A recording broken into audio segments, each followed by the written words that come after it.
Você, desenhista iniciante, gostaria de aprender a desenhar personagens como a Mulher Invisível, a Mulher Maravilha, ou de repente personagens de mangás e animes? Posso te ensinar. Olá, sou Diego Silveira, sou professor de desenho desde o comecinho dos anos 2000. Hoje eu gostaria de te fazer um convite muito especial. Eu gostaria que você assistisse o vídeo até o fim para que juntos possamos aprender mais sobre o desenho de uma das mais importantes técnicas de esboço que existe, a técnica do manequim. O manequim, sendo formado por formas geométricas simples, cumpre com a importante função de posicionar cada parte do corpo, facilitando a sua estruturação, facilitando a definição de suas formas. O manequim associa-se a uma infinidade de outras técnicas que vão do desenho gestual até a arte final. Pasmem, já observei que aqui na internet a técnica do manequim possui detratores, críticos da técnica. Alguns creem que a técnica tende a deixar o desenho de personagens rígido, pouco flexível, porém isso não condiz com a realidade. A realidade é que existem muitos desenhistas iniciantes que não estão preparados para usar devidamente a técnica do manequim, estão impossibilitados de realizá-la em seu máximo potencial. O uso do manequim não torna o personagem rígido de forma alguma. O que acontece é que alguns desenhistas, não sabendo como utilizar o manequim, não tendo conhecimento anatômico, não tendo conhecimento de perspectiva, não tendo uma série de outros conhecimentos que são complementares à técnica do manequim, podem sim tornar o personagem, colocar o personagem em poses estáticas, pois são as poses que eles conhecem. Porém, para evitar isso, tecnicamente, você pode e deve relacionar o manequim a uma série de outros saberes, a uma série de outras técnicas.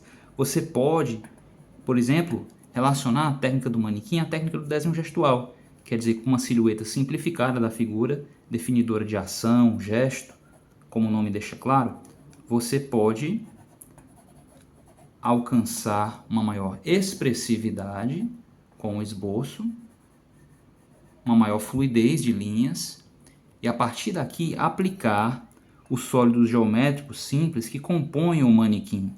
O poder estruturante do manequim, o poder de verificação de volume, simetria, proporção, vai então se fazer presente. Você tem nesse caso o melhor de dois mundos. Você tem a fluidez do desenho gestual, a facilidade do desenho gestual, contribuindo, somando-se ao poder estruturante, à exatidão proporcionada pelo manequim, a verificação mais exata de relações de simetria e proporção, garantida pelo manequim.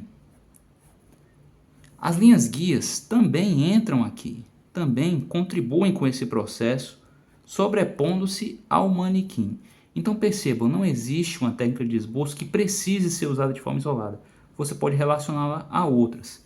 Mas talvez você esteja se perguntando, e se eu começasse um esboço pelo manequim, teria problema? Caso você compreenda anatomia, perspectiva, proporção, não haveria problema, pois é do somatório desses saberes que advém poses críveis, inclusive de boas referências. Há também aqueles que pensam que a referência por si só vai estar engessando o desenho. Isso acontece, mas apenas, novamente, nos casos em que o desenhista não tem a maturidade técnica e estilística necessária para encontrar na referência um ponto de partida e não ou um ponto de verificação de informação e não um destino, um fim em si mesma, tá? Vocês compreendem? Então não, o manequim por si só não é o responsável pela rigidez de muitos desenhos feitos por iniciantes. A técnica em si é poderosíssima e merece que você a utilize. Porém, se você não souber acrescer detalhes, se você não souber corrigir as formas devidamente, sim, o seu desenho ele pode ficar estranho, ele pode ficar robótico, mas o problema, repito, não está na técnica em si de maneira alguma. Este desenho da Mulher Maravilha que vocês viram no início do vídeo, ele foi feito com um manequim. Uma combinação de uma silhueta, como eu mostrei, do desenho gestual, o próprio desenho gestual, as formas do manequim. Com as formas do manequim, eu pude definir o traço, eu pude verificar onde deveriam ficar, onde realmente deveriam ser posicionados os seios, a cintura, o quadril.